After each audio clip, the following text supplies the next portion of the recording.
அனைவருக்கும் வணக்கம். நான் பிரபாகரன், ஜோதிடர், சென்னைந்து பேசுறேன். இப்போ என்ன சொல்ல போறேன்னா, இந்த சுக்கிரன் சனி இணைவை பத்தி தான் சொல்ல போறேன். நீங்க கருத்து கொண்டு பயன்பெறுங்க. சுக்கிரன் சனி வீடு பரிவர்த்தனை பெற்றாலும், அதாவது சுக்கிரன் சனி வீட்டில் இருந்தாலும், சனி சுக்கிரன் வீட்டில் இருந்தாலும் கருத்தில் கொள்ளுங்க. அதே போல சுக்கிரன் சனியுடைய நட்சத்திரம் வாங்கி சாரம் பெற்றிருந்தாலும், சனி சுக்கிரனுடைய நட்சத்திரம் வாங்கி சாரம் பெற்றிருந்தாலும் இது சார பரிவுரை எனப்படும். நட்சத்திர சார பரிவுரை கருத்தில் கொள்ளுங்க.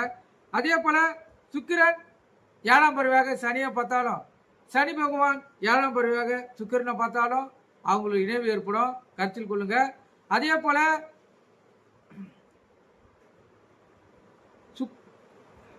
சுக்கிரன் சனியும் எந்த தொடர்பில் அவங்களுக்குள்ள தொடர்பு ஏற்பட்டாலும், அவங்களுடைய அதாவது 2 பேரும் சேர்ந்து ஒரே கட்டத்தில் அமைந்திருந்தாலும் அவங்களுடைய தொடர்பு இருக்கும். கருத்தில் கொள்ளுங்க. இப்போ சுக்கிரன் இல்லங்களில் சனியும், சனி இல்லத்தில் சுக்கிரன் இருக்கும் கிரக நிலையானது பரிவர்த்தனையானது கருத்தில் கொள்ளுங்க.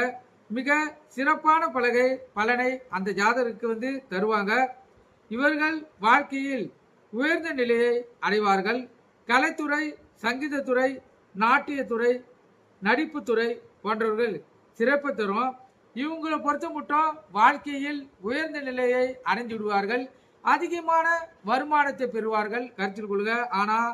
ஆனால் அது ஆணா இருந்தாலும் பெண்ணா இருந்தாலும் பாதிப்புகள் இருக்குது. கருத்தில் கொள்ளுங்க. இப்போ ஒரு ஆண் பற்றி சொல்றேன், கருத்தில் கொள்ளுங்க. அப்படியே பெண்ணுக்கு பொருந்தும். ஒரு ஆண் ஜாதகத்தில் சுக்கிரனும் சனியை இணைவு பெற்றால் பெண்கள் வகையில் பல வகைகளும் ஆபத்து இவர்களை அணுக வாய்ப்புள்ளது. இது பெண்களுக்கு அப்படியே எதிர்ப்பதமாகவும் கருத்தில் கொள்ளுங்க. இவர்களுடன் மென்மையான நிலையை பார்ப்பது கடினம். எல்லா வகையான தீய பழக்கங்களுக்கும் உட்படுத்தும். இந்த பரிவர்த்தனை பெற்றிருந்தால், அது ஆணா இருந்தாலும் பெண்ணா இருந்தாலும் அவங்களுக்கு வாழ்க்கையில் பாதிப்புகள் அதிகம் இருக்கும். கருத்தில் கொள்ளுங்க. அதாவது பொருளாதாரத்தை கொடுத்து உடல் நலத்தையும் மனநலத்தையும் கெடுத்துருவாங்க. கருத்தில் கொள்ளுங்க. அதே போல இந்த பரிவர்த்தனை பெற்ற ராசிகள் பார்த்தீங்கன்னா ரிஷபம், துலாம், மகரம், கும்பம்.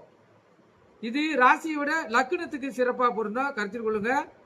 ரிஷபம், துலாம், மகரம், கும்பம் லக்னக்காரங்களுக்கு இது சிறப்பு மிக்கது, சிறந்த பலனை தரும். கருத்தில் கொள்ளுங்க. அதே போல மிதுனம், கன்னி லக்னக்காரர்களுக்கு நடுத்தர பலனை தரும்.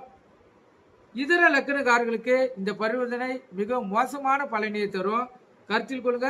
சுக்கிரன் சனி யோகமா அமைஞ்சாலும் பாதகமும் இருக்குது. கருத்தில் கொண்டு பயன்பெறுங்க. நன்றி, வணக்கம்.